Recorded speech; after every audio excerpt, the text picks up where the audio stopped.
एकदम खास आणि चविष्ट रेसिपी पाहणार आहोत. मेथीचा आळण. सर्वात प्रथम मी मेथीला स्वच्छ धुवून घेतला आहे आणि बारीक कट करून घेतला आहे. एका पॅनमध्ये मी थोडं तेल गरम करायला ठेवलं आहे. त्यामध्ये जिरं, मोहरी टाकली आहे. जिरं आणि मोहरी चांगली तडकली की त्यामध्ये मी कांदा परतून घेतला आहे.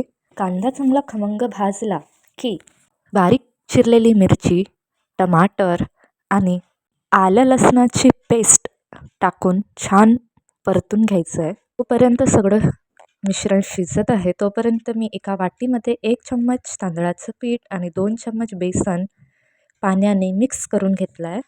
5 मिनिट चांगले शिजू द्या. नंतर त्यामध्ये अर्धा चम्मच हळद, 1 चम्मच लाल मिरची पावडर आणि चवीपुरती मीठ टाकून घ्या.